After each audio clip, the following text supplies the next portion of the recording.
Okay, good evening all. Welcome to Sriveda Defense Academy.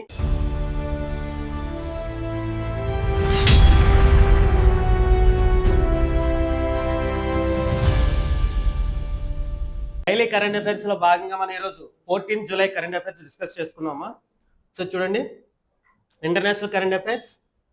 First, Switzerland లో ఐరాస అంతర్జాతీయ వినియోగదారుల రక్షణ సదస్సుకు భారతదేశం అధ్యక్షత. సో చూడండి, India chairs 9th IgE consumer protection meeting in Geneva. So already మనం నిన్న క్లాస్ లో మనం డిస్కస్ చేసుకున్నాం. ఏంటది? UNCTAD, United nations convention on trade and development. దీని గురించి చెప్పుకున్నాం మనం. దీంట్లో మన ఇండియా వచ్చేసి imports, FDI foreign development imports rank ఎంత? 11th ర్యాంక్ లో ఉంది. ఎఫ్డిఐ ఇన్ఫ్లోస్ ఏందో ఇండియాకి 11th ర్యాంక్ లో ఇంపోర్ట్స్. నెక్స్ట్, ఇండియా యొక్క ఎఫ్డిఐ అవుట్ ఫ్లోస్ ఎలా ఉంది, ఎంత ర్యాంక్ ఉంది? 18th rank. అవునా క్లాస్? నిన్న ఇవి డిస్కస్ చేసుకున్నాం.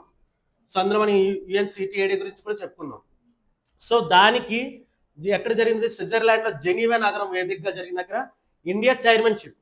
ఈ సంవత్సరం ఇండియా చైర్మన్షిప్ అధ్యక్షతన 9వ అంతర్జాతీయ వినియోగదారుల రక్షణ చట్టాల సదస్సు. ఒక సదస్సుకి భారతదేశం అనేది అధ్యక్షత వహించింది. అది ఏంటి చూడండి, 9వ అంతర్జాతీయ వినియోగదారులు అంటే కన్జ్యూమర్స్ రక్షణ చట్టాల సదస్సు. చూడండి, ఇప్పుడు మన కన్జ్యూమర్ కంప్లైంట్స్, యూజువల్ గా మీరు ఏంటి, ఎక్కడైనా ప్రైసెస్ ఎంఆర్పి ప్రైసెస్ కంటే ఎక్కువ ఉంటే మనం ఏం చేస్తాం? కంప్లైంట్ ఇవ్వచ్చు. అవునా కదా? మీరు కొన్న వస్తువు వల్ల కూడా మీరు పాడైపోయిన విత్ ఇన్ ద టైంలో కానీ, సో అది మీకు ఎఫెక్ట్ కుదిర్చడం, సో ఈ కన్జ్యూమర్ కంప్లైంట్స్ అని ఇవ్వచ్చు. సో అలాంటి యాక్ట్స్ అనేవి ఎవరు తీసుకుంటారు? ఇంటర్నేషనల్ గా యాక్ట్స్ అనేవి జరుగుతాయి. సో అటువంటి సదస్సు ఎక్కడ జరిగింది? స్విట్జర్లాండ్ లో జెనీవాలో జరిగింది. ఈ సదస్సుకి భారతదేశం అధికారికంగా అధ్యక్షత వహించింది. సో ఇండియా నుంచి ఎవరు? ఇండియా నుంచి నిధి ఖరే. ఈ నిధి ఖరే ఎవరమ్మా? మనకి కేంద్ర వినియోగదారుల వ్యవహారాల శాఖ కార్యదర్శి. సో సెక్రటరీ, కన్స్యూమర్, చూడండి, secretary of the department of consumer affairs. So ఎవరమ్మా ఆవిడ? నిధి ఖరే. సో నిధి ఖరే అంతర్జాతీయ సంస్థ అధ్యక్షురాలుగా వ్యవహరించారు. సో మన ఇండియా నుంచి ఈవిడ చైర్మన్షిప్. జస్ట్ ఈ లైన్ గుర్తుపెట్టుకోండి, నెక్స్ట్ పేరు గుర్తుపెట్టుకోండి, సరిపోతుంది. అక్కడ జరిగిందండి. ఈ సదస్సులో భారతదేశం తమ జాతీయ కన్స్యూమర్స్ హెల్ప్ లైన్ తో పాటు కృత్రిమ మేధస్తో ఈ జాగృతి, చూడండి, ఈ జాగృతి ఈ డిజిటల్ కోర్టు వేదికను ప్రపంచ దేశాలకు పరిచయం చేసింది. సో ఈ జాగృతిని మనం ఇంప్లిమెంట్ చేస్తున్నాం. ఇది ఎలా ఇంప్లిమెంట్ చేస్తున్నాం అలాగని చెప్పేసి ప్రపంచ దేశాలకి ఈ కాన్ఫరెన్స్ లో మన వాళ్ళు ఎక్స్ప్లెయిన్ చేశారు. సో మన ఇండియా డిజిటల్ గవర్నెన్స్ లో మన ఇండియా చాలా ముందుగా వెళ్తుంది. డిజిటల్ గవర్నెన్స్ కానీ మొత్తం చెప్పుకున్నాం ఆల్రెడీ, డిజిటల్ ఆర్కిటెక్చర్ కి. నెక్స్ట్ మనం ఆల్రెడీ చెప్పు, ఆస్ట్రేలియా, కెనడా, ఇండియా. ఏంటమ్మా ఇది? ACITA, Australia, Canada, India technology and innovation ఒక కూటమిగా ఏర్పడ్డాయి. అందులో ఇండియా వచ్చేసి ఏంటమ్మా? డిజిటల్ టెక్నాలజీకి. అవునా కదా? చెప్పుకున్నాం, డిస్కస్ చేసుకున్నాం కదా. సో చూడండి, ఆ విధంగా డిజిటల్ కోర్ట్ ని ప్రపంచ దేశాలకి పరిచయం చేసింది. నెక్స్ట్ చూడండి, United nations guide lines for consumer protection. So ఈ 9వ సదస్సుకి భారతదేశం అధ్యక్షత వహించింది, చైర్మన్షిప్. సో చూడండి, ఫస్ట్ ఎప్పుడు 16th ఏప్రిల్ 1985 లో జరిగింది. సో యుఎన్ రివైజ్ ఇప్పుడు చెప్పుకున్నాం, రెజల్యూషన్. సో ఇది అంత అవసరం లేదు, అదంతా మనకు అవసరం లేదు. జస్ట్ చూడండి అక్కడ. నెక్స్ట్ చూడండి, నెక్స్ట్ కాన్సెప్ట్, ఫిలిప్పైన్స్ రాజధాని మనీలాలో ఏషియా పసిఫిక్ పార్లమెంటరీ ఫోరం సదస్సు నిర్వహణ. సో ఇది ఇంకో సదస్సు ఉంది. ఎక్కడమ్మా? ఫిలిప్పైన్స్ ఎక్కడ ఉందో మనం మ్యాప్ చూపించాం ఆల్రెడీ. అవునా కదా? మనకి ఎక్కడ? ఇండోనేషియా మీద ఉంటుంది, Pacific ocean, east side, west side Indian ocean ఉంటుంది అలాగని చెప్పి మ్యాప్ అని చూపించుకున్నాం. సో అక్కడ Asia Pacific parliamentary forum. So Asia Pacific region లో ఉన్న అన్ని కంట్రీస్ యొక్క పార్లమెంట్స్ ఉంటాయి కదా. పార్లమెంటరీ ఫోరం అంటే ఆ పార్లమెంటరీ వాళ్ళందరూ ఉంటారు కదా, వాళ్ళు ఆ ఫోరం అంటే వాళ్ళందరూ కలిపి కూడా ఎవరు లోక్సభ స్పీకర్స్ కానీ, సో ఆ యొక్క సెక్రటరీస్ అందరూ కూడా మీట్ అవుతారు అనమాట. సో చూడండి, అంతర్జాతీయ ప్రజాస్వామ్య బలోపేతం కోసం ప్రతిష్టాత్మక ఏషియా పసిఫిక్ పార్లమెంటరీ ఫోరం 2026 సదస్సు ఎక్కడ జరిగింది? ఫిలిప్పైన్స్ లో, మనీలా. ఫిలిప్పైన్స్ క్యాపిటల్ ఏంటి? మనీలా. సో ఆ దేశ రాజధాని మనీలా జరిగిన ఈ సదస్సులో భారత పార్లమెంటరీ ప్రతినిధి బృందం పాల్గొంది. సో మన పార్లమెంటు ప్రతినిధి బృందం కూడా పాల్గొంది ఇండియాలో. ఈ సదస్సు భారతదేశం చట్టసభల్లో మహిళలకు సమాన హక్కులు కల్పించే జెండర్ రెస్పాన్సివ్ గవర్నెన్స్, చూడండి, జెండర్ రెస్పాన్సివ్ గవర్నెన్స్ విధానాలు గట్టిగా సమర్థించింది. సో మనం డిస్కస్ చేసుకున్నాం, మన ఇండియాలో ఆల్రెడీ 10% మాత్రమే ఉమెన్ రిప్రజెంటేషన్ చేస్తున్నారు. అవునా కదా? 5400 మెంబర్స్ ఎలక్షన్స్ కంటెస్ట్ చేస్తే ఆల్మోస్ట్ ఎంతమ్మా, సారీ 54,000 కంటెస్ట్ చేస్తే అందులో 5,000 మాత్రమే ఉమెన్ ఉన్నారు. సో 10% మాత్రమే ఉన్నారు అలాగని చెప్పేసి డిస్కస్ చేసుకున్నాం. కానీ ఇందులో ఏంటమ్మా, జెండర్ రెస్పాన్సివ్ గవర్నెన్స్. ఓకే, ఏదైనా గట్టిగా సమర్థించి ఏంటంటే మీరు మహిళలకు సమాన హక్కులు కల్పించాలి. ఓకే, సో ఇండియా ఏం చెప్పిందన్న కూడా ఇక్కడ ఇంపార్టెంట్ చూడండి. ఈ అంతర్జాతీయ చర్చల ఏషియా పసిఫిక్ ప్రాంతంలో శాంతి భద్రతలు, ప్రాంతీయ సహకారం మరియు బహుపాక్షిక దౌత్య సంబంధాలపై బలపడి కీలక నిర్ణయాలు తీసుకుంటారు. సో అక్కడ ఏమేమి తీసుకుంటారు, ఏ డిస్కషన్ జరుగుతుంది అనేది జస్ట్ ఒక స్టేట్మెంట్. సో జస్ట్ మనం ఫస్ట్ గుర్తుపెట్టుకోవాల్సింది ఏంటి, ఈ ఫస్ట్ లైన్ గుర్తుపెట్టుకోవాలి. ఏషియా పసిఫిక్ ఫామ్ ఎక్కడ జరిగింది, రీసెంట్ 2026 లో ఎక్కడ జరిగింది, ఫిలిప్పైన్స్ మనీలా.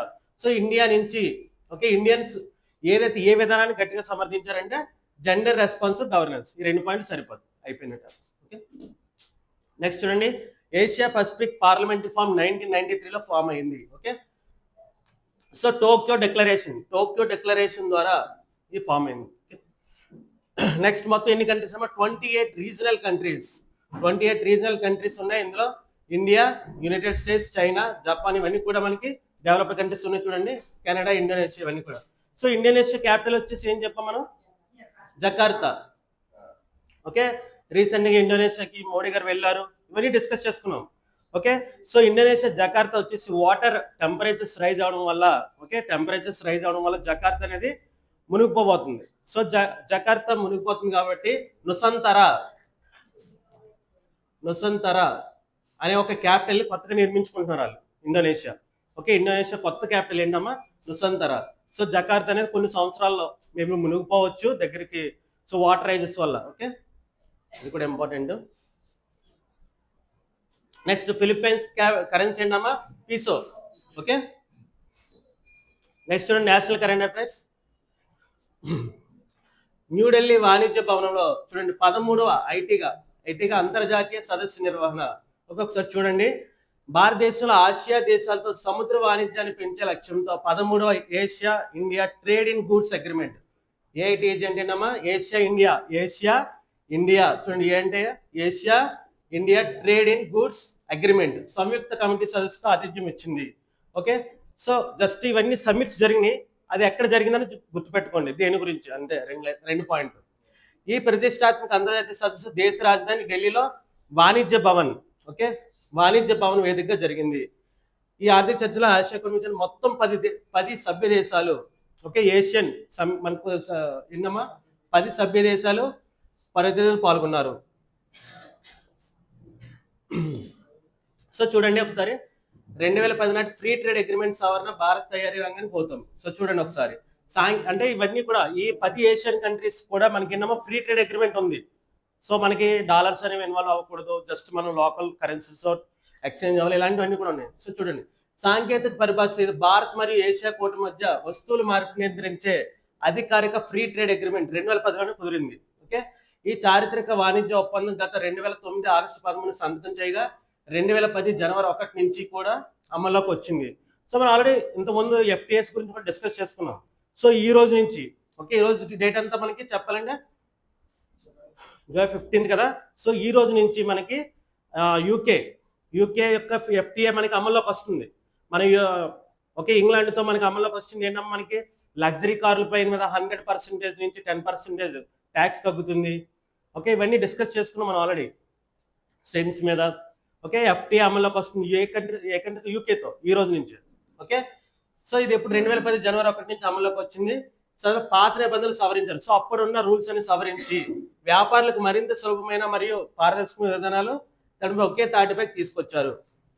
ఓకే, దీనివల్ల ఏంటమ్మా, టారిఫ్ ఎసిమెట్రిక్స్ అంటే టారిఫ్ మధ్య ఉన్న వ్యత్యాసాలు తగ్గించి అంతర్జాతీయ మార్కెట్లో భారత్ తయారీ, సో మ్యానుఫ్యాక్చరింగ్ గరిష్ట ప్రయోజనాలు లభిస్తాయి.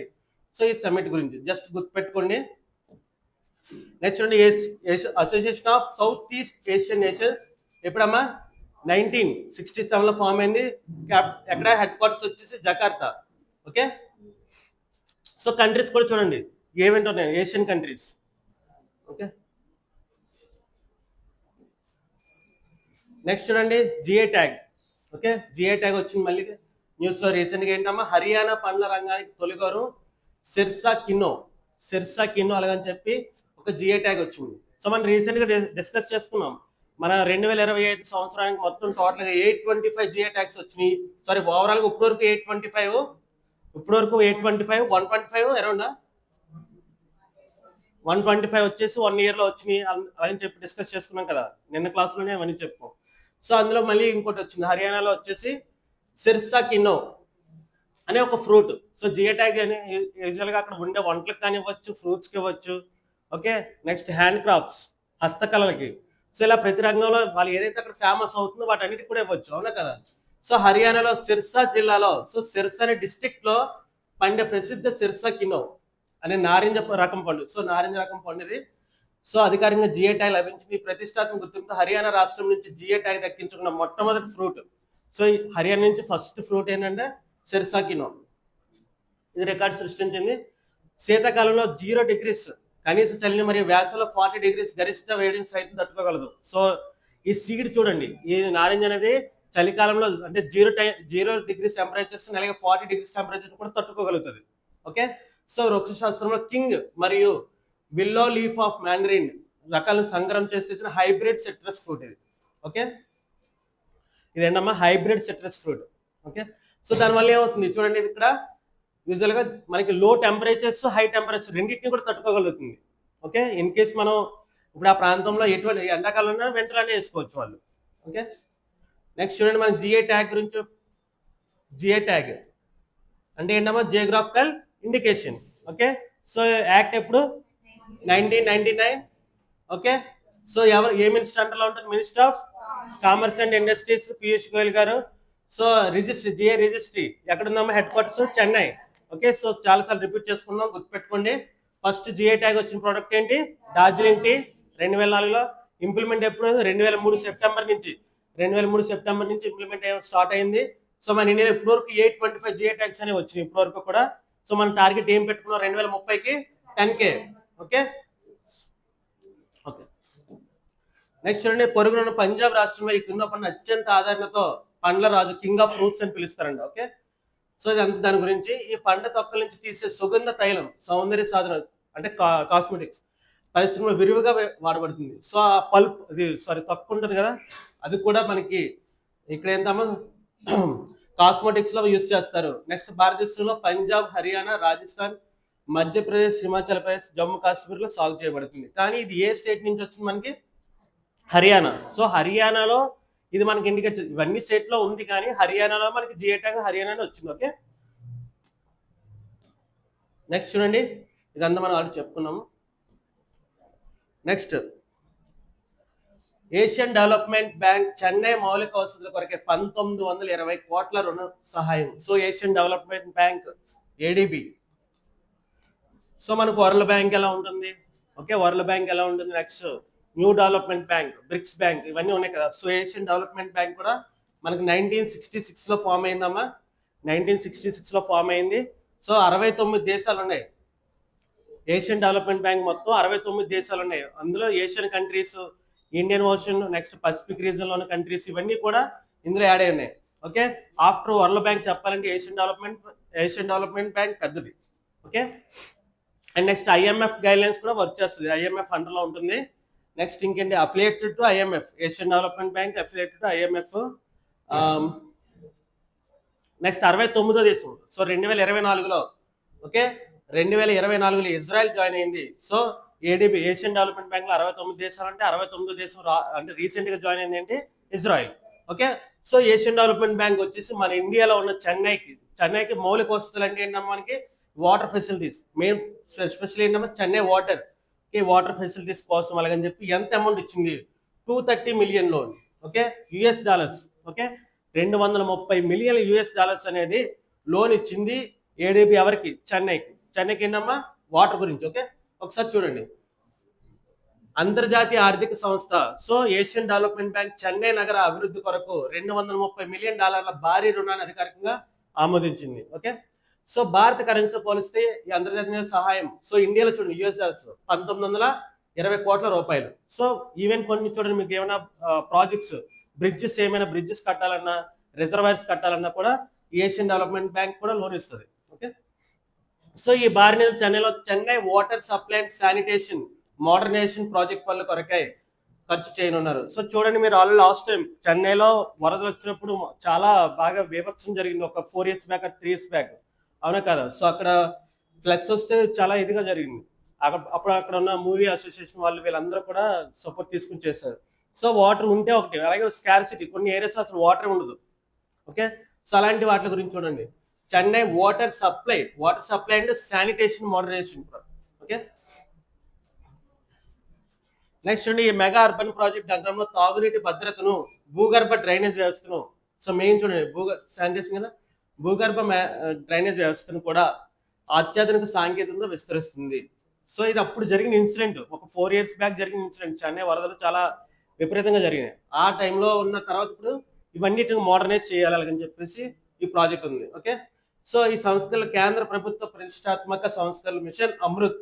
ఓకే, అమృత్ గురించి కూడా మనం ఒకసారి డిస్కస్ చేసుకున్నాం.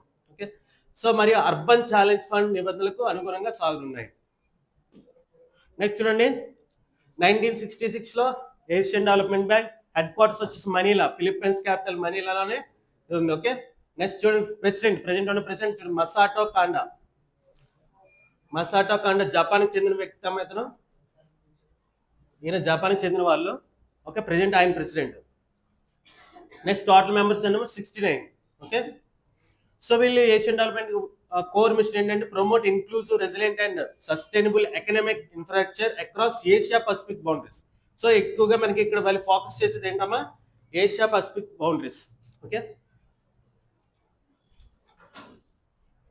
నెక్స్ట్ టాపిక్ చూడండి, గుజరాత్ లో సౌత్ కొరియా సాంకేతికత తొలిసారిగా గాలితో నింపే రబ్బర్ డ్యామ్లు. సో ఏ స్టేట్, అక్కడ ఏంటి, ఏ కంట్రీ హెల్ప్ చేస్తుంది, ఈ మూడు సరిపోతుంది.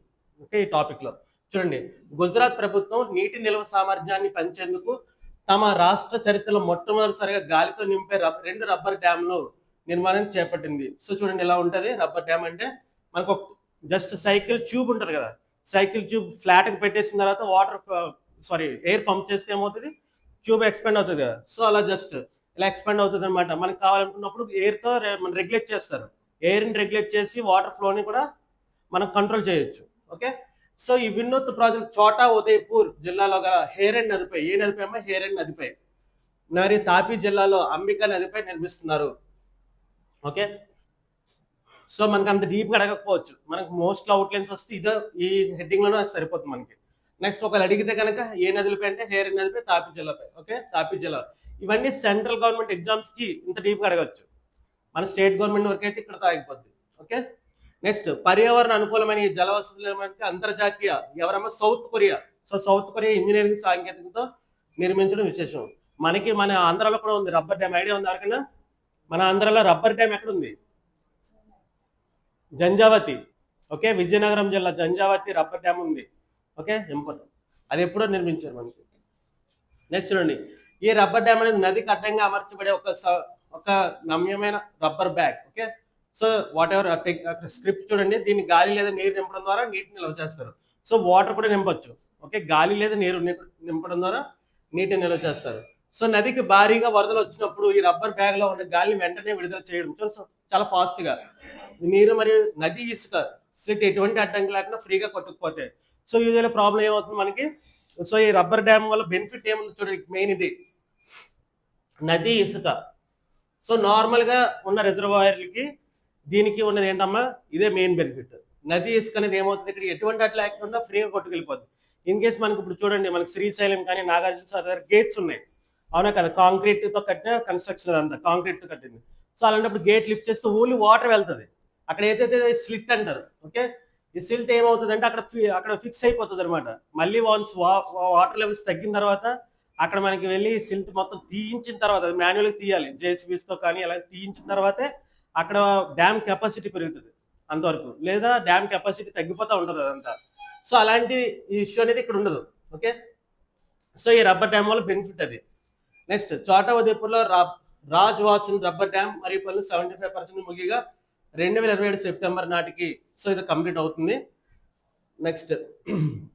నెక్స్ట్ ఇంకొకటి 90% పాటకి రబ్బర్ డ్యామ్ 90% ముగిందండి. ఓకే, వాటి స్టాటస్ చెప్పారు.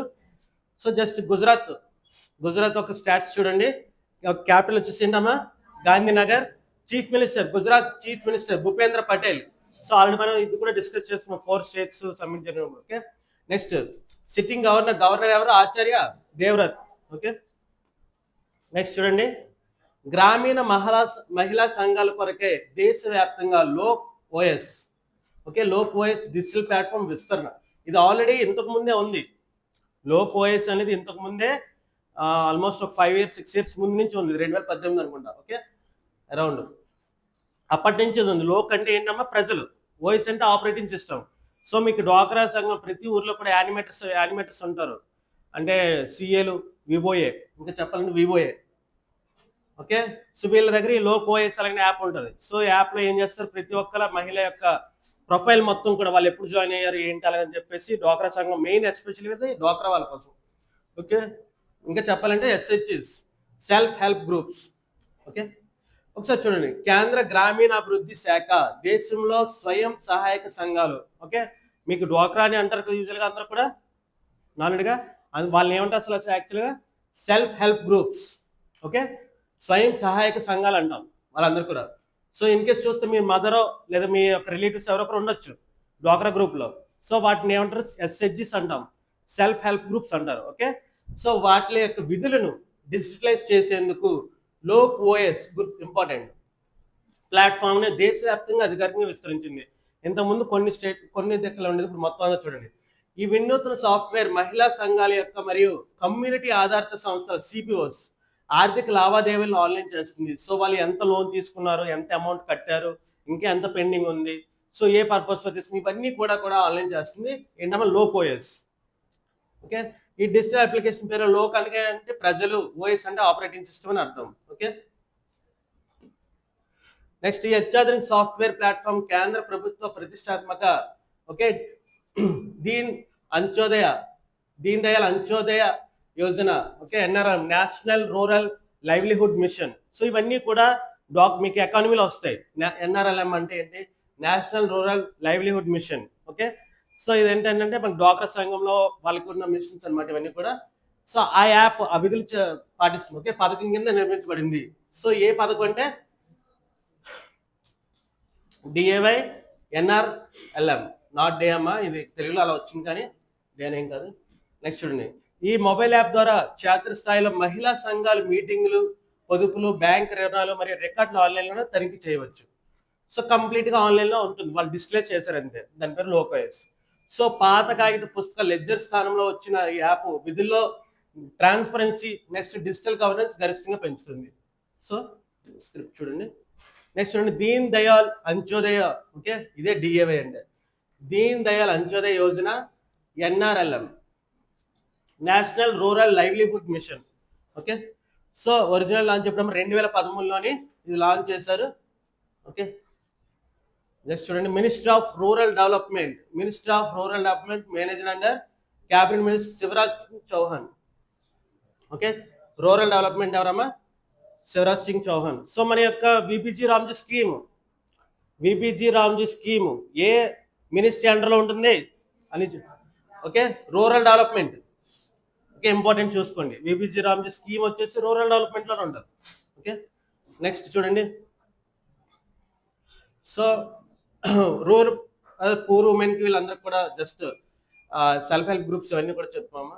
ఓకే, నెక్స్ట్ టాపిక్ చూడండి, science and technology.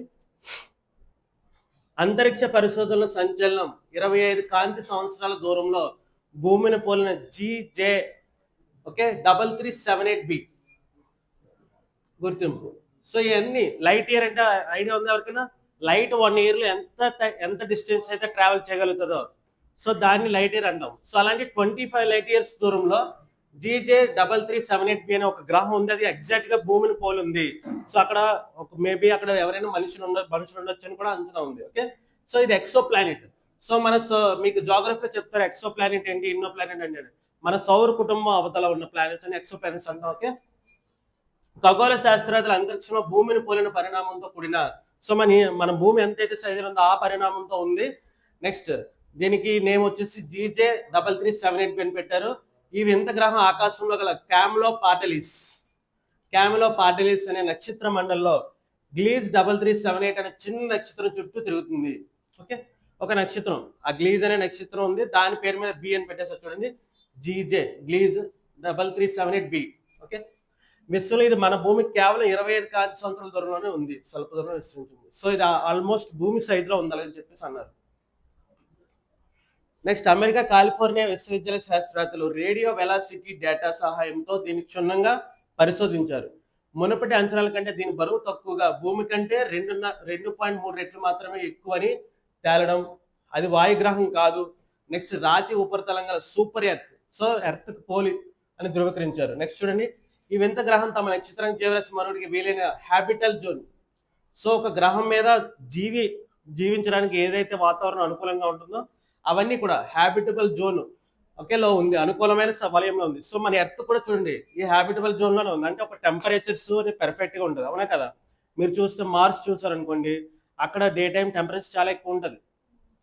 Okay, next ఇంకేంటి మార్స్ లో ప్రాబ్లం ఏంటంటే అక్కడ ఎక్కువగా కార్బన్ డైఆక్సైడ్ లెవెల్స్ కూడా చాలా ఎక్కువ ఉంటాయి. వేనస్ వచ్చేసి ఇంకా హై టెంపరేచర్ మనం తట్టుకోలేము, అవునా కదా. సో ఇవన్నీ కూడా అవన్నీ కూడా అక్కడ ఒక జీవి అనేది జీవించడానికి అనుకూలమైన వాతావరణం ఉండదు. సో ఇది హ్యాబిటబుల్ జోన్ అంటే కరెక్ట్ గా ఒక డిస్టెన్స్ లో ఉంది. సో మనకి సన్లైట్ వచ్చేసి ఎంతైతే డిస్టెన్స్ లో ఉంది, మనకి స్టార్ కి మన ఎర్త్ కి ఎంత డిస్టెన్స్ ఉందో ఆ పర్ఫెక్ట్ డిస్టెన్స్ ఏంటి, ఆ జోన్, ఆ ఉన్న జోన్ ఏంటంటే హ్యాబిటబుల్ జోన్ అంటాం.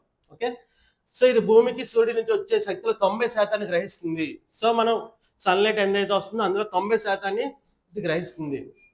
ఓకే, ఈ గ్రహం తమ నక్షత్రం చుట్టూ రావడానికి పట్టే కాలం భూమిపై ఒక సంవత్సరం కేవలం 21.45 days. సో 21 రోజుల్లోనే ఆ గ్రహం చుట్టూ వచ్చేస్తుంది. అది ఉన్న స్టార్ చాలా చిన్న స్టార్ అది. ఓకే ఓకే, అదంతా అవసరం లేదు మీకు. యాక్చువల్గా ఇదంతా మీకు మెయిన్ మోస్ట్ లో వచ్చేసి అడిగితే కనుక ఈ ఒక్క నేమ్ అడుగుతాడు అంతే. Okay, next red dwarf star systems, ఇవన్నీ కూడా అంత అవసరం లేదులేమో మీకు. నెక్స్ట్ చూడండి, ఐఐటి ఢిల్లీ. సో మనం ఐఐటీస్ గురించి చాలా సార్లు డిస్కస్ చేసుకున్నాం కదా. సో ఐఐటి ఢిల్లీ సరికొత్త భౌతిక శాస్త్ర రుటైల్ ఆక్సైడ్. ఓకే, ఇది ఇంపార్టెంట్, మీరు ఫస్ట్ లైన్ లోనే మీకు బిట్ వస్తుంది. ఐఐటి రుటైల్ ఆక్సైడ్ ఆవిష్కరణ చేసిన ఏ ఐఐటి అంటారు, ఐఐటి ఢిల్లీ అంతే. ఆ మోస్ట్లీ మీకు ఏంటంటే ఐఐటీస్ గురించి వాళ్ళు ఏ ఇన్నోవేషన్, ఓకే మోస్ట్లీ అందరూ ఎప్పటి నుంచో 2020 కోవిడ్ నుంచి, సో 2020 కోవిడ్ నుంచి కూడా ప్రతి ఐఐటి ఫేమస్ అవుతా ఉంది. మీరు న్యూస్ పేపర్ లో చూస్తే ఇన్నోవేషన్స్ చాలా పెరుగుతూ ఉన్నాయి. ఓకే, మనకి ప్రాబ్లమ్స్ చాలా, ఇండియాలో ఏవైతే ప్రాబ్లమ్స్ ఉన్నాయో అవన్నీ కూడా వాళ్ళు ఛాలెంజ్ గా తీసుకొని ఓకే అవన్నీ ఆవిష్కరిస్తున్నారు. చూడండి, ప్రతిష్టాత్మక ఐఐటి ఢిల్లీ పరిశోధకులు భౌతిక పదార్థాలు ఫిజికల్ ఓకే రసాయన ప్రవర్తనపై ఒక సరికొత్త విప్లవాత్మక ఆవిష్కరణ చేశారు, అదే రొటైల్ ఆక్సైడ్. నెక్స్ట్ చూడండి, లోహాలు అంటే ఏంటో మెటల్స్, నెక్స్ట్ విద్యుత్ నిరోధకాలు ఇన్సులేటర్స్. సో ఇన్సులేటర్స్ మెటల్స్ పరిధిలో గల రొటైల్ ఆక్సైడ్ కణాల ప్రవర్తనలో గల భారీ వ్యత్యాసాలు మీరు కనుగొన్నారు. సో ఈ రొటైల్ ఆక్సైడ్ అంటే ఏంటమ్మా, మనకి మెటల్స్ అంటే ఐడియా ఉంది కదా, కండక్టర్స్ అంటే మనకి ఎలక్ట్రిసిటీ కండక్ట్ చేస్తాయి మెటల్స్ యూజువల్ గా అన్ని కూడా. సో మెటల్స్ మరి విద్యుత్ నిరోధకాలు, సో ఇన్సులేటర్స్, ఇవన్నీ మీకు ఫిజిక్స్ లో వస్తుంది. మనకి ఏంటి అవి ఇన్సులేటర్స్ అంటే ఎలక్ట్రిసిటీ పాస్ చేయదు. ఓకే, ఎలక్ట్రిసిటీ పాస్ చేయనివ్వదు. సో ప్లాస్టిక్ ఉంది, అది కూడా ఇన్సులేటర్ కింద ఒక రకంగా చెప్పాలంటే. సో అంటే ఏంటి, ఇక్కడ అయాన్స్ అనేవి ట్రాన్స్ఫర్ చేస్తాయి, ఎలక్ట్రిసిటీ ట్రాన్స్ఫర్ చేస్తాయి ఈ మెటల్స్ అనేవి. ఓకే, ఇక్కడ ఏం చేస్తాయి, ఇక్కడ ట్రాన్స్ఫర్ చేయవు. సో వీటి మధ్యలో ఉన్న రొటైల్ ఆక్సైడ్స్ కణాల పరివర్తనలు భారీ వ్యత్యాసాలు మీరు కనుగొన్నారు. సో నెక్స్ట్ టాపిక్, ఈ అపూర్వ ప్రయోగ ఫలితాలు ప్రస్తుతం విజ్ఞాన శాస్త్రంలో అందుబాటులో ఉన్న ఏ నమూనా ద్వారా కూడా వివరించలేనంత వినూత్నంగా. సో ఒక డిఫరెంట్ ప్యాటర్న్ అయితే వీళ్ళు కనుక్కున్నారు. సో ఇప్పటి వరకు కూడా మనకి ఏంటమ్మా, ఇప్పటి వరకు ఒక ప్యాటర్న్ అనేది ఉండేది, ప్రతిదానికి ఒక స్ట్రక్చర్ ఉన్నది. సో ఈ రొటైల్ ఆక్సైడ్ అనేది ఒక కొత్త ప్యాటర్న్, ఇప్పటి వరకు కూడా ఎవరు కూడా ఉన్న ఎటువంటి నమూనా కూడా దీన్ని ఎక్స్ప్లెయిన్ చేయలేకపోతుంది. ఓకే, మ్యాథమెటికల్ గా కానీ ఫిజికల్ గా కానీ కెమికల్ గా కానీ ఈ రొటైల్ ఆక్సైడ్ ని ఎక్స్ప్లెయిన్ చేయలేకపోతుంది. వీళ్ళు ఒక ప్యాటర్న్ కనుక్కున్నారు కొత్తగా. సో ఈ పరిశోధన భవిష్యత్తులో అత్యంత వేగంగా పనిచేసే ఎలక్ట్రానిక్ చిప్స్ మరియు సరికొత్త ఇంధన బ్యాటరీల తయారీకి అంతర్జాతీయంగా ఊతమేమనుంది. సో మనకి కొత్త ఆవిష్కరణ ఎలా హెల్ప్ అవుతుందంటే ఎలక్ట్రానిక్ చిప్స్, నెక్స్ట్ ఏంటమ్మా మనకి బ్యాటరీస్. ఓకే, బ్యాటరీస్ తయారీ కూడా అంతర్జాతీయంగా హెల్ప్ అవుతుంది. సో పేరు గుర్తుపెట్టుకోండి, రొటైల్ ఆక్సైడ్ ఏ శాస్త్రవేత్తలు డెవలప్ చేశారు, ఐఐటి ఢిల్లీ. ఓకే, నెక్స్ట్ చూడండి, సాధారణ ఖనిజ శాస్త్రం ప్రకారం రొటైల్ అనేది భూమిపై సహజంగా లభించే ఒక మూలకం. సో రొటైల్ అనేది భూమిపై లభించే ఒక మూలకం. ఇది రసాయనికంగా టైటానియం డైఆక్సైడ్ TiO2 కలిగి ఉంటుంది. సో టైటానియం, వెనేడియం, క్రోమియం ఇవన్నీ మీరు టైటానియం 22 ఉంటుంది. సారీ. నెక్స్ట్ ప్రకృతి లభించే టైటానియం ఆక్సైడ్ రూపాంతరాల్లో అత్యంత స్థిరమైన మరియు గట్టిదైన స్ఫటిక రూపంగా వర్గీకరించబడింది. సో మీరు ఆల్రెడీ పీరియాడిక్ టేబుల్ ఐడియా ఉంది అందరికీ. పీరియాడిక్ టేబుల్లో టాప్ 30 ఎలిమెంట్స్ అందరూ చదువుకుని ఉంటాం 10th లో. టాప్ 30 ఎలిమెంట్స్ అవునా కదా. సో అందులో టైటానియం అనేది ఓకే, టైటానియం అనేది ఒకటి ఉంటుంది చూడండి. 22nd వన్ అనుకుంటా ఐ థింక్. నెక్స్ట్ ఇదేంటమ్మా స్థిరమైన మరియు గట్టిదైన స్ఫటిక రూపంగా వర్గీకరించబడింది. నెక్స్ట్ ఇలమనైట్ మరియు లూకోక్సిన్ భూమిపై గల 3 ప్రధాన టైటానియం ఖనిజాలు. ఇదంతా టైటానియం ఓర్స్ గురించి అంత అవసరం లేదు కానీ నెక్స్ట్ ఇది ఎక్కడ దొరుకుతుంది చూడండి. భారతదేశంలో ఎరుదైన ఖనిజ నిక్షేపాలు ఎక్కువగా ఆంధ్రప్రదేశ్, కేరళ, తమిళనాడు మరియు ఒడిశా తీర ప్రాంతాల్లో ఇసుకలో coastal sands. Okay, coastal sands లో దొరుకుతుంది. నెక్స్ట్ లాస్ట్ టైం ఈ బిట్ ఒకటి వచ్చింది థోరియం వచ్చేసి థోరియం ఎక్కడ ఏ శాండ్స్ ఏ కోస్ట్ శాండ్స్ దొరుకుతుంది అంటే కేరళ. ఓకే, ఇది మనకు వచ్చిందా, ఇది పాతది బిట్ జాగ్రఫీలో వచ్చింది కదా. ఇది పాతది బిట్ కేరళ, ఇది ఆల్రెడీ రిపీట్ అయింది కూడా బిట్ అడిగారు. ఓకే, సో ఇది ఎక్కడ ఉంది చూడండి. ఈ టైటానియం ఖనిజాల్లో ఒకటి ఈ రొటైల్ ఆక్సైడ్ అనేది అరుదైన ఖనిజాలు ఎక్కడ దొరుకుతున్నాయి అంటే ఆంధ్రప్రదేశ్, కేరళ, తమిళనాడు, ఒడిశా తీర ఈ కోస్ట్ లైన్ లో దొరుకుతుంది. Okay, next titanium element chemical electrics చూడండి. టైటానియం ఆక్సైడ్, టైటానియం డైఆక్సైడ్ లో ఇది కెమికల్ కాంప్లెక్స్ అంటే అలా ఫామ్ అవుతుంది. నెక్స్ట్ టైటానియం అటామిక్ నెంబర్ వచ్చేసి 22nd. ఓకే, నెక్స్ట్ చూడండి. సో కొత్త జాతి మళ్ళీ వచ్చింది, కొత్త జాతి. సో ఇవన్నీ మనకి హిందీ న్యూస్ పేపర్లో వస్తూ ఉంటాయి. సో మనం చదువుకోవాలంటే చెప్పలేము, ఖచ్చితంగా చదవాలి. కేరళ తీరంలో సరికొత్త బాహ్య సముద్ర చేప సెటోప్సిస్ సిండికా. సరే గుర్తుపెట్టుకోండి, ఎక్కడ సైటోప్సిస్ సిండికా అనే చేప కేరళ తీరంలోని ఆల్మోస్ట్ 350 నుంచి 500 మీటర్లు. సో అంటే 1/2 కిలోమీటర్ డెప్త్. సో మనకి యూజువల్గా చేపలు పట్టే వాళ్ళు యూజువల్గా ఏం చేస్తారు, వలేస్తారు, కానీ అది మహా అయితే ఒక 50 మీటర్స్ మించి వెళ్ళదు కిందకి. అది కూడా చాలా ఎక్కువ, 50 మీటర్స్ కూడా చాలా ఎక్కువ. సో పై ఉపరితలంలో అన్ని పట్టుకుంటారు అవునా కదా. కానీ ఇది ఎంత 500 మీటర్ల డెప్త్ లో జీవిస్తూ ఉంటదంట. సో అందుకు ఇప్పుడు దాకా కూడా కనిపెట్టలేకపోయారు ఎవరు కూడా. ఓకే, లోతైన సముద్ర చేప జాతి ఇది ఏంటమ్మా, సరికొత్త లోతైన సముద్ర చేప జీవి. ఈ వినూత్న సముద్ర జీవికి అంతర్జాతీయ క్రికెట్ లో సైటోప్సిస్ ఇండికా అనే అధికారికంగా శాస్త్రీయ నామకరణం చేశారు. సో పేరు చూడండి ఇండికా. సో మనకి ఏంటమ్మా, మనకి అజారిడెక్టా ఇండికా అంటే వేప చెట్టు. సో సైంటిఫిక్ నేమ్స్ లో ఉంటాయి. సో ఇండికా అంటే ఆల్మోస్ట్ మన ఇండియా నుంచి ఆరిజిన్ అని చెప్పాలి. ఓకే, మన ఇండియన్ ఆరిజిన్ అని కూడా.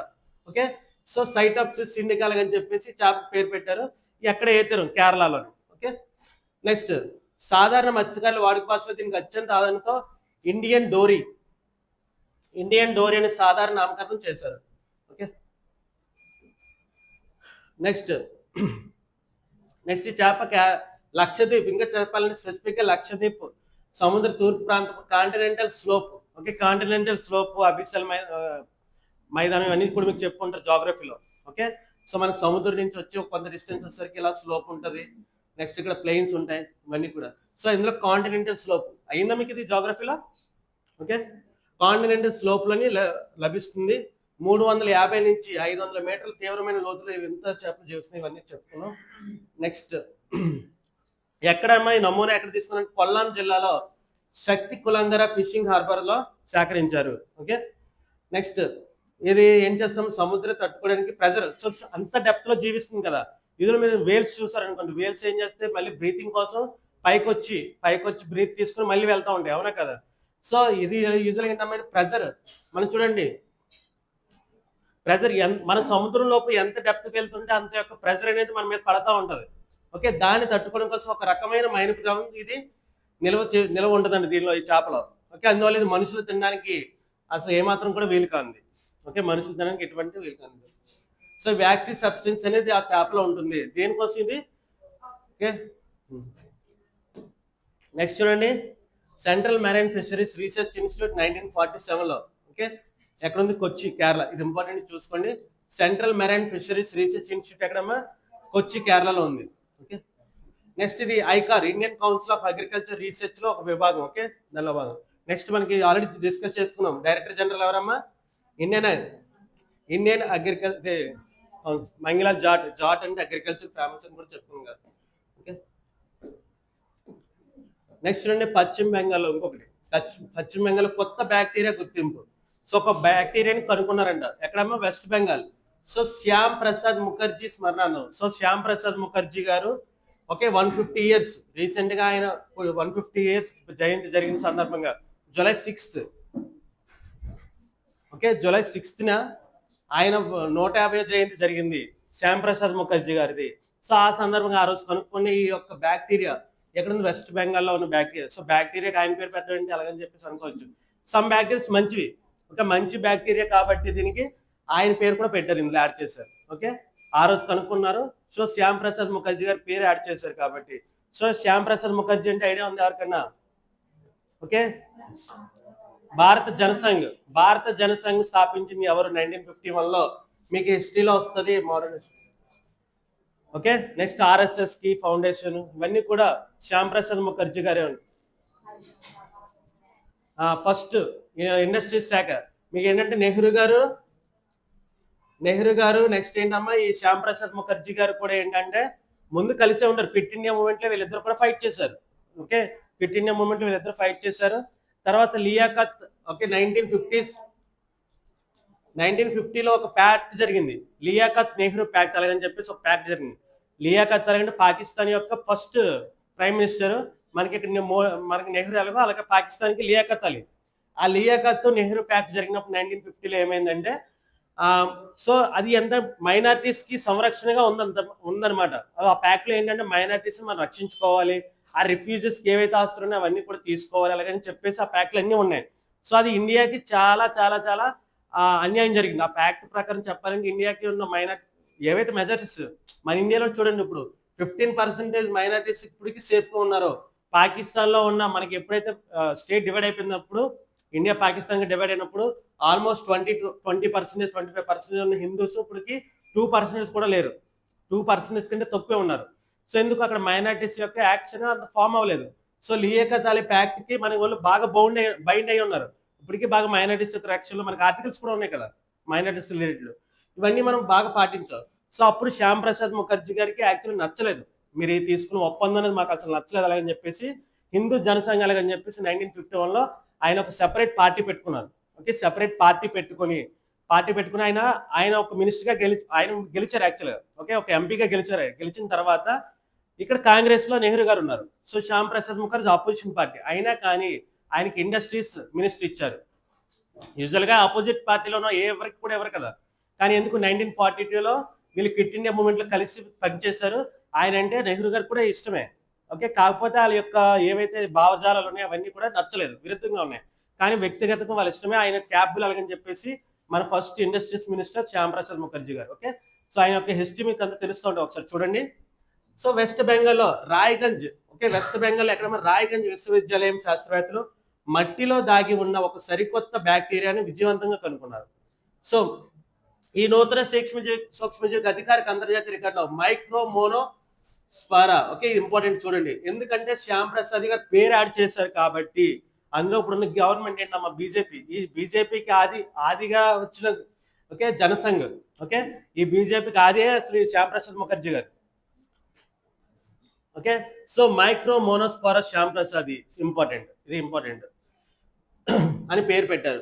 ఈ కొత్త బ్యాక్టీరియా రేషం పురుగులు ఆహారమైన మల్బరీ మొక్క వేర్ల చుట్టూ. సో ఏ మొక్కలు చూడండి, మనకు సిల్క్ ప్రొడ్యూస్ చేస్తున్న మల్బరీ కదా. సో మల్బరీ మొక్కలు ఆ వేర్ల చుట్టూ ఉండే మట్టిలోని రైజోస్పియర్, మనకు మామూలుగా రైజోస్ విన్నారు మీరు, నైట్రిక్ ఆక్సైడ్ అక్కడ ఎక్కువగా నత్రజని తీసుకొస్తే ఎలాగని చెప్పేసి రైజోబాంబ్స్ ఇవన్నీ. సో ఒక భారతదేశ చారిత్రక డాక్టర్ శ్యామ్ ప్రసాద్ ముఖర్జీ 125వ జయంతి 150 అన్నాను కదా, సారీ 125th జయంతి సందర్భంగా ఆయనకు గౌరవ సూచకంగా దీనికి పేరు పెట్టారు. ఓకే ఒకసారి చూడండి, ఈ సాధారణ మైక్రోబయాలజీ ప్రకారం మైక్రోమోనోస్పోరా జాతి బ్యాక్టీరియాలు ఎక్కువగా మట్టి మరియు నదీ తీరాల్లో పొడికల ఇసుకలో లభిస్తాయి. ఓకే ఈ ఒక ప్రత్యేక జాతి బ్యాక్టీరియల్ వైద్యశాస్త్రంలో ప్రాణాధార బయో యాక్టివ్ సమ్మేళనాలు. సో దీనివల్ల మొక్కలకి హెల్ప్ అవుతుంది, అక్కడ ఉన్న ఆకులకి అన్నిటికీ హెల్ప్ అవుతుంది. సో మంచి బ్యాక్టీరియా అనమాట ఇది. సో కాంపోజ్ ఉత్పత్తి అగ్రశ్రేణి కారకాలుగా గుర్తింపు పొందాయి. సో ఈ కొత్త బ్యాక్టీరియాపై జరిపిన ల్యాబ్ పరీక్షలు ఇది మానవాళికి హాని కలిగించే ప్రమాదకర సూక్ష్మజీవులు అడ్డుకుని యాంటీబయాటిక్ గుణాలు కలిగి ఉంది. ఓకే నెక్స్ట్ ఈ చారిత్రక ఆవిష్కరణ భవిష్యత్తులో అత్యంత శక్తివంతమైన కొత్త ఔషధాల తయారీకి హెల్ప్ అవుతుంది. సో ఇంపార్టెంట్ పదం ఒకసారి పేరు చూడండి ఇది మైక్రో మోనోస్పరా శ్యామ్ ప్రసాది. ఓకే, ఎక్కడ కనుగొన్నారు? వెస్ట్ బెంగాల్లో. ఓకే, వెస్ట్ బెంగాల్ ఏ రాయగంజ్ డిస్ట్రిక్ట్. ఓకే, నెక్స్ట్ చూడండి శ్యామ్ ప్రసాద్ ముఖర్జీ గురించి 6th జూలై 1901 లో పుట్టారు. Next first minister union minister of industry and supply. ఇప్పుడు మనకి ఇదే commerce and industry, minister of commerce and industries ఉంది కదా, ఎవరు? పీయూష్ గోయల్ గారు ఉన్నారు. ఓకే, అప్పుడు అంతకుముందు ఈ మినిస్ట్రీ ఏమైనవారు అంటే ministry of industry and supply. Okay, next చూడండి అవార్డ్స్. డిజిటల్ వైద్య రంగంలో సంచలనం ICMR mines. So ICMR mines కి ఒక జాతీయ ఈ గవర్నెన్స్ గోల్డ్ అవార్డు వచ్చింది. ఓకే, మన డిజిటల్ గవర్నెన్స్ అవార్డ్స్ వస్తాయని చెప్పేసి అనుకున్నాం. అందులో ఏంటమ్మా ఐసిఎంఆర్ యొక్క మైన్స్ అనే ఒక సంస్థకు వచ్చింది. ఒకసారి చూడండి, ఐసిఎంఆర్ ఏంటంటే ఇండియన్ భారత వైద్య పరిశోధన మండలి, Indian council for medical research. Okay, అత్యంత ప్రతిష్టాత్మకంగా రూపొందించిన డిజిటల్ హెల్త్ ప్లాట్ఫామ్ పేరు ఏంటమ్మా మైన్స్. Okay, important. జాతీయ స్థాయిలో అత్యున్నత గోల్డ్ మెడల్ అవార్డు దక్కించుకుంది 2026కి సంబంధించి. సో 2026 జాతీయ ఈ గవర్నెన్స్ అవార్డులో ఆర్టిఫిషియల్ ఇంటెలిజెన్స్ మరియు నూతన సాంకేతిక ఆవిష్కరణ ఏ విభాగం అంటే ఆర్టిఫిషియల్ ఏ మరియు నూతన సాంకేతిక ఆవిష్కరణ విభాగంలో దీనికి ప్రథమ బహుమతి వచ్చింది. సో ఇంపార్టెంట్ ఇది. ఓకే, ఢిల్లీలో జరిగిన ఈ అవార్డు ప్రదర్శనలో కేంద్ర మంత్రి డాక్టర్ జితేంద్ర సింగ్ ఈ బంగారు పథకాన్ని సంస్థ ప్రజలకు అందజేశారు. ఓకే, నెక్స్ట్ చూడండి ఏంటి, జాతీయ ఆరోగ్య పరిశోధన ప్రాధాన్యత ప్రాజెక్ట్ గా గుర్తింపు పొందింది. సో ఏంటమ్మది ఐసిఎంఆర్ మైన్స్. సో డైరెక్ట్ గుర్తుపెట్టుకోవాల్సింది ఇంక ఇది మీరు డైరెక్ట్ పెట్టేది. నెక్స్ట్ చూడండి, ఈ అత్యాధునిక అప్లికేషన్ గ్రామీణ ప్రాంతాల్లో ప్రాణాంతకంగా మారుతున్న మానసిక రుగ్మతలు. సో మైన్స్ అనే వర్డ్ కూడా అక్కడ అప్లికేబుల్ అవుతుంది. చూడండి, మానసిక రుగ్మతలు మరియు వ్యసనాలను సాధారణ దీర్ఘకాలిక వ్యాధులు ఎన్సిడిఎస్ లో చికిత్సతో అనుసంధానించింది. Okay, non contagious diseases. NCDs అంటే ఏంటమ్మా? నాన్ కాంటేజబుల్ అంటే సాధారణ దీర్ఘకాలిక వ్యాధులు చికిత్సతో అనుసంధానిస్తుంది.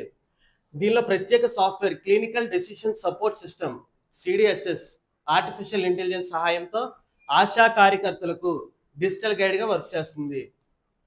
ఓకే, ఇదంతా మైన్స్ గురించి చూడండి. ఏంటమ్మా ఇది? ఇందులో ఉన్న క్లినికల్ డెసిషన్ సపోర్ట్ సిస్టమ్ ఒక ఏ యూజ్ చేసి ఇన్ కేసు ఇప్పుడు ఏం చేస్తారంటే వీళ్ళు అడుగుతూ ఉంటారు యూజువల్గా ఆ పర్సన్ ఫోటో తీయొచ్చు, ఆ పర్సన్ యొక్క ఏది సిమ్టమ్స్ ఉన్నాయో అవన్నీ వీళ్ళు ఎంటర్ చేస్తారు. ఎంటర్ చేయగానే వాళ్ళకి ఏం చేస్తుంది support system. Okay, clinical decision వాళ్ళ డెసిషన్ చెప్తుంది అనమాట. సో వీళ్ళకి ఇది అయి ఉండొచ్చు, సో ఇలా ఉండొచ్చు, మీరు అన్ని మీ యొక్క ఏఎన్ఎంకి రిపోర్ట్ చేయండి, అక్కడ ఉన్న ఏరియా హాస్పిటల్కి రిపోర్ట్ చేయండి అలాగని చెప్పి కూడా చెప్తారు. ఎవరికి ఇదంతా ఆశలకి. ఓకే, దీనివల్ల సాధారణ శిక్షణ పొందిన ఫ్రంట్ లైన్ ఆరోగ్య సిబ్బంది కూడా పల్లెటూరులో రోగులకు అంతర్జాతీయ ప్రమాణాలతో ఉచిత మానసిక వైద్య సేవలు అందించగలుగుతున్నారు. చూడండి ఏంటిది ఉచిత మానసిక వైద్య సేవలు. ఎవరు? Front line workers. సో ఆశాలు ఫ్రంట్ లైన్ వర్కర్స్ అంటే ఏంటి? డైరెక్ట్ కాంటాక్ట్ ఉంటుంది ప్రజలతో, డైరెక్ట్ కాంటాక్ట్ ఉన్న వాళ్ళందరూ ఫ్రంట్ లైన్ వర్కర్స్ అంటారు. మీ పంచాయతీ సిబ్బంది వీళ్ళందరూ ఫ్రంట్ లైన్ వర్కర్స్. ఓకే, ఈ ఫ్రంట్ లైన్ ఆరోగ్య సిబ్బంది కూడా పల్లెటూరులో ఏంటమ్మా అంతర్జాతీయ ప్రమాణాలు వచ్చేసి మొత్తం అంతా హై స్టాండర్డ్స్ చెప్తుంది కదా. సో మానసిక వైద్య, సో యూజువల్లీ మానసిక వైద్యం అంటే మనకి యూజువల్గా ఎటువంటి ట్రీట్మెంట్ అవసరం లేదు. సో వాళ్ళకి ఎలా ఉండాలి ఏంటో చెప్పడం కానీ ఇవన్నీ కూడా హెల్ప్ అవుతుంది. సో ఈ చారిత్రక డిజిటల్ హెల్త్ ప్రోగ్రామ్ ప్రస్తుతం దేశవ్యాప్తంగా 7 అగ్రశ్రేణి వైద్య సంస్థల ద్వారా 7 రాష్ట్రాల్లో, ఓకే మొత్తం 7 రాష్ట్రాల్లో విజయవంతంగా అమలు చేయబడుతుంది. ఏంటమ్మది? ICMR mines. ఓకే, గుర్తుపెట్టుకోండి. దీనికి గోల్డ్ అవార్డు వచ్చింది ఏ విభాగంలో? ఏ మరియు నూతన ఆవిష్కరణలు. ఓకే, న్యూ టెక్నాలజీస్ విభాగంలో దీనికి గోల్డ్ అవార్డు వచ్చింది. నెక్స్ట్ చూడండి, Indian Council of Medical Research ఎప్పుడమ్మా? 1911లో.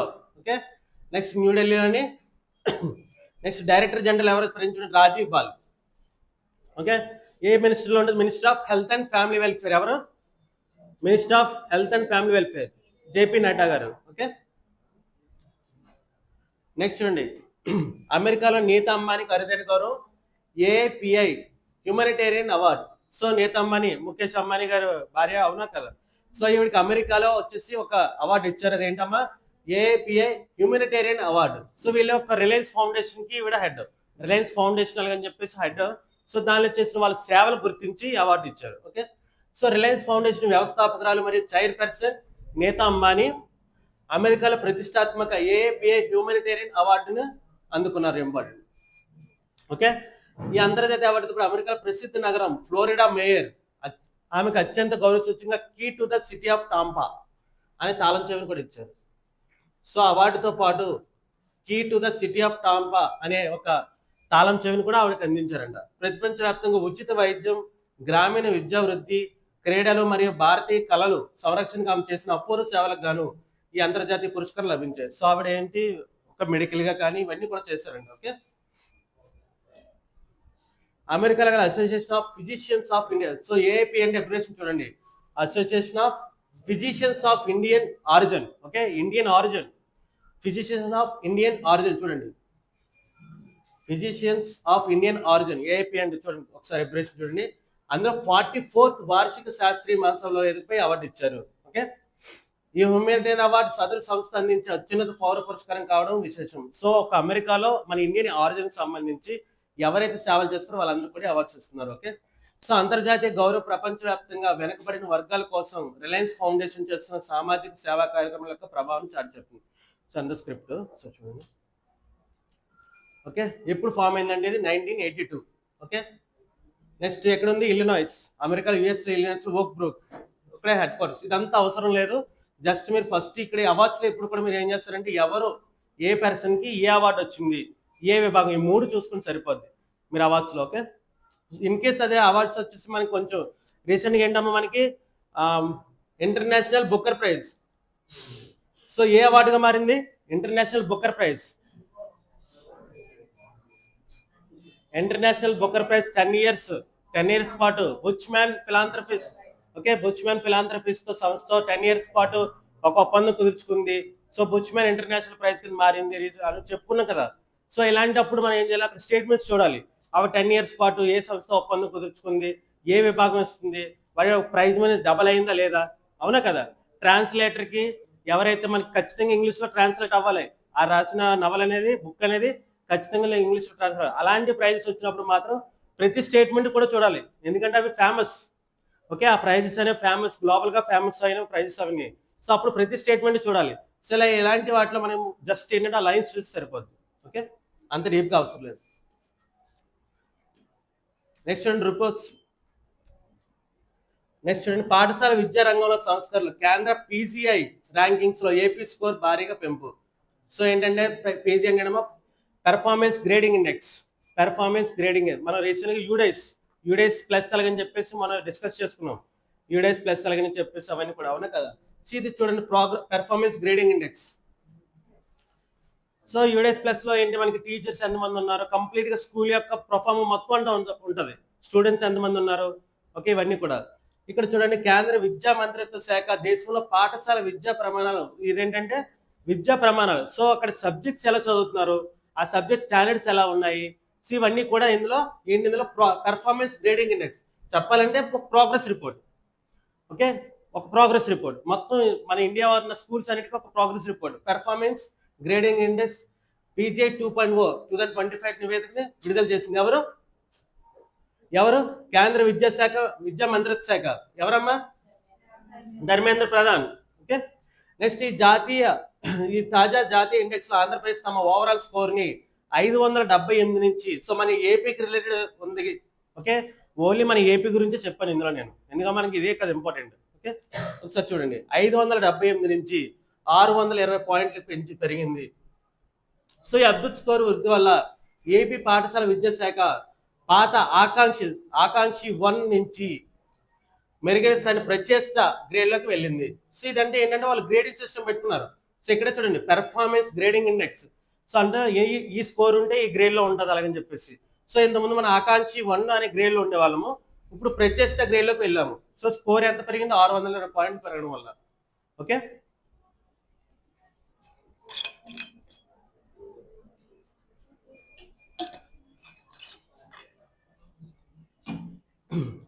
ఒక్కొక్కసారి చూడండి.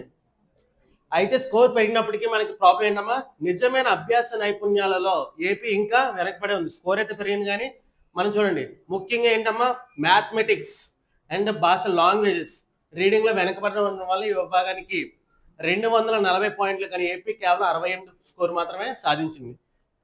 ఓకే, ఏంటమ్మా ఆకాంక్షి 1లోనే ఉండిపోయింది. సో ఇవన్నీ గ్రేడ్. సో గ్రేడ్లో మళ్ళీ విభాగాలు ఉన్నాయి. అందులో ఏంటి, మ్యాథమెటిక్స్ లోని కానీ లాంగ్వేజెస్ అంటే మనకి హిందీ, తెలుగు, ఇంగ్లీష్ ఇవన్నీ ఉంటాయి కదా. ఈ 4 విభాగాల్లో మనం ఏంటి ఆకాంక్షి 1లోనే ఉండిపోయింది. ఎందుకంటే స్కోర్ చూడండి, 240 పాయింట్లకి 68 మాత్రం స్కోర్ ఉంది. నెక్స్ట్, కానీ డ్రాప్ అవుట్స్ తగ్గించి పిల్లలందరికీ బడి అందుబాటులోకి తేవడం అనే యాక్సిస్ ఏంటమ్మా, యాక్సిస్ విభాగంలో డ్రాప్ అవుట్స్ తగ్గించి పిల్లలందరికీ బడిని అందుబాటులో తేవడం యాక్సిస్ విభాగంలో 80కి గాను 70.4 స్కోర్ సాధించి సర్వోన్నత ఉత్తమ్ 1 గ్రేడ్ ని దక్కించుకుంది. ఓకే, డ్రాప్ అవుట్స్ గురించి డిస్కస్ చేసుకున్నాం. యూజువల్ ఎవరైతే మనకి 6 to 14 years, అవునే కదా నిర్బంధ ఆర్టికల్ 21A ప్రకారం 6 to 14 years ఖచ్చితంగా వాళ్ళు ఉండాలి. కానీ వాళ్ళు బయట పిల్లలు అంటారు డ్రాప్ అవుట్స్ అంటే అమ్మా, వాళ్ళు బడికి రాకుండా బయట ఉండిపోతారు. సో అలాంటి వాళ్ళందరినీ కూడా తగ్గించారు. సో అలాంటి వాళ్ళకి మనకు లాస్ట్ టైం క్యాంపెయిన్స్ జరుగుతాయి. మీరు సమ్మర్ హాలిడేస్ లో ఎవరైతే పిల్లలు మానేశారో ఆ టీచర్స్ అందరూ వెళ్ళి కూడా ఆ పిల్లలు మోటివేట్, వాళ్ళ పేరెంట్స్ మోటివేట్ చేసి మళ్ళీ బడిలో జాయిన్ చేస్తూ ఉంటారు. ఓకే, సో ఇన్ కేస్ మీరు జస్ట్ ఒక 5 months 6 months ఇంకా అకాడమిక్ కంప్లీట్ అవుతున్నా కానీ వాళ్ళందరూ కూడా తిరిగి జాయిన్ చేసుకోవచ్చు. ఓకే, సో అలాంటివి తగ్గించడం వల్ల స్కోర్ ఎంత, 80కి 70.4 వచ్చింది. ఉత్తమ్ 1 గ్రేడ్ ని దక్కించుకుంది. ఓకే, సో ఎందులో మనం టాప్ లో ఉన్నాం చూడండి. నెక్స్ట్, మిగిలిన విభాగాల మౌలిక ఇన్ఫ్రాస్ట్రక్చర్ 101.5 స్కోర్, ప్రతిష్ట 1 అనేది హైయెస్ట్ స్కోర్ అనమాట. నెక్స్ట్, ఈక్విటీలో 228.9, so Uttam 1. Next, digital governance లో 80.2 స్కోర్ సాధించింది. సో మరి అంత డీప్ గా అయితే అవసరం లేదు, కానీ జస్ట్ మీరు ఏదైతే మనకి ఇండెక్స్ లో ఈ స్కోర్ ఒకసారి చూడండి. నెక్స్ట్, ఓవరాల్ గా ఏపీ పాఠశాల విద్యాశాఖ ఏ గ్రేడ్ నుంచి ఏ గ్రేడ్ కి అప్గ్రేడ్ అయ్యింది, ఆకాంక్షి 1 నుంచి ప్రతిష్ట గ్రేడ్ లోకి అప్గ్రేడ్ అయ్యింది. సో ఇవన్నీ మీకు డీప్ గా స్టేట్మెంట్స్ ఏమైనా అడిగితే ఇవన్నీ రావచ్చు. ఓకే, నెక్స్ట్ చూడండి, performance grading index PJ 2.0. Next, Chandigarh rank first చూడండి. Chandigarh rank first in the country with an absolute score of 766, Uttam 3 grade లో ఉంది Chandigarh. Okay, next, AP, Telangana, Karnataka, Tamil Nadu, Gujarat ఇవన్నీ కూడా ఏంటమ్మా work place together in the Prachesta 3 cluster లో ఉన్నాయి. Okay, next, minister Dharmendra Pradhan ఇవన్నీ చెప్పుకున్నాం. నెక్స్ట్, ప్రాక్టీస్ బిట్స్ చూడండి. స్విట్జర్లాండ్ జెనీవాలో జరిగిన ఐక్యరాజ్య సమితి 9వ అంతర్జాతీయ వినియోగదారుల రక్షణ చట్టం దేనికో చూడండి. ఏ దేశం అధికారికంగా అధ్యక్షత వహించిందమ్మా, భారతదేశం. ఓకే, నెక్స్ట్, అంతర్జాతీయ ప్రజాస్వామ్య బలోపేతం కొరకే ఏషియా పసిఫిక్ పార్లమెంటరీ ఫోరం ఏ నగరంలో జరిగింది, మనీలా. ఓకే, ఫిలిప్పైన్స్ లో ఉన్న మనీలాలోని. ఓకే, నెక్స్ట్ చూడండి, భారతదేశం ఏషియా కూటమి దేశాల మధ్య సముద్ర వాణిజ్యాన్ని పెంపొందించే 13వ ఐటీగా సంయుక్త కమిటీ సదస్సు ఢిల్లీలో ఎక్కడ జరిగిందో చూడండి. ఫస్ట్, వాణిజ్య భవన్ ఢిల్లీ కూడా మోస్ట్ అడిగే అవకాశం ఢిల్లీలో అడుగుతుంది. ఓకే, నెక్స్ట్, శీతకాలం వేసవికాల వాతావరణం తట్టుకోల ఇటీవల పేరు చూడండి, సిర్సోకిన్నో పేరు చూడండి, హర్యానాలో జిఐ ట్యాగ్ వచ్చింది. ఓకే, నెక్స్ట్ చూడండి, so Asian development bank $230 million, okay, USD dollars. Okay, ఎక్కడమ్మా, చెన్నైలో ఏంటమ్మా, తాగునీటి వసతి కొరకు, నెక్స్ట్ శానిటేషన్ కొరకు, అవునా కదా. సో ఏడీబీ ఎప్పుడు ఫామ్ అయింది, 1966. ఓకే, ఇదంతా స్టాటిక్ లో మీకు కవర్ అవుతుంది ఏడీబీ గురించి. ఓకే, మొత్తం ఎన్ని కంట్రీస్ ఉన్నాయి, 69 కంట్రీస్ ఉన్నాయి. ఒకసారి అవన్నీ కూడా స్క్రిప్ట్ లో చూడండి. నెక్స్ట్ చూడండి, వరదలు వస్తే ఆటోమేటిక్ గా గాలి కలిసి అత్యధిక సౌత్ కొరియా ఏ టెక్నాలజీ చూడండి, సౌత్ కొరియా టెక్నాలజీతో రబ్బర్ డ్యామ్ ఏ రాష్ట్రంలో నిర్మిస్తున్నారు, గుజరాత్. ఓకే, గుజరాత్ లో 2 రబ్బర్ డ్యామ్ నిర్మిస్తున్నారు. ఓకే, చూడండి. నెక్స్ట్, దేశంలో మహిళా స్వయం సహాయక సంఘాలు ప్రొఫైల్స్ మరియు Lok OS. Okay, Lok OS అంటే ఓకే ఎస్ఐజిస్ మెయిన్ గా వాళ్ళ యొక్క డిజిటలైజ్ చేయడం, వాళ్ళ యొక్క డైలీ వాళ్ళ యొక్క ట్రాన్సాక్షన్స్ అన్ని కూడా డిజిటలైజ్ చేస్తారు. నెక్స్ట్ చూడండి, 25 light years డిస్టెన్స్ లో GJ33 కొత్త ఎక్స్పో ప్లానెట్ ని కనుగొన్నారు. ఎక్కడ అమ్మాది ఏంటి, క్యామ్లో పార్డీస్ అనే ఒక పాలపం మనకి అక్కడ ఏంటంటుంది, galaxy. Next, electronic chips rutile oxide ఎవరమ్మా, ఐఐటి ఢిల్లీ. సో గుర్తుపెట్టేసుకోండి. ఓకే, నెక్స్ట్ చూడండి, కొచ్చి సముద్ర మ్యారిటైమ్ సిఎంఎఫ్ఆర్ఎస్ లక్షద్వీప్ సముద్ర గర్భంలో ఇండియన్ డోరీ, ఓకే, ఇండియన్ డోరీ అని పిలువబడుతుంది. పేరేంటమ్మా? Site of the singer. Okay, answer చెప్పండి. ఓకే, ఆన్సర్ చెప్పండి, నాన్ సెన్స్ కాదు. ఓకే, నెక్స్ట్ రాయగంజ్ విశ్వవిద్యాలయ శాస్త్రాలు మల్బరీ మొక్క వేర్ల మట్టి నుండి, ఓకే, ఏంటమ్మా? శ్యామ్ ప్రసాద్ ముఖర్జీ పేరు మీదుగా ఏం పేరు పెట్టారు అసలు? మైక్రోమోనోస్పెరస్ శ్యామ్ ప్రసాద్. ఓకే, ఈ పేరు పెట్టారు, గుర్తు పెట్టుకోండి. ఓకే, నెక్స్ట్ చూడండి, PGI 2.0, ఓకే, 766 పాయింట్లతో ప్రథమ స్థానంలో నిలిచిన ప్రాంతం ఏంటమ్మా? చండీగఢ్. Okay, thank you.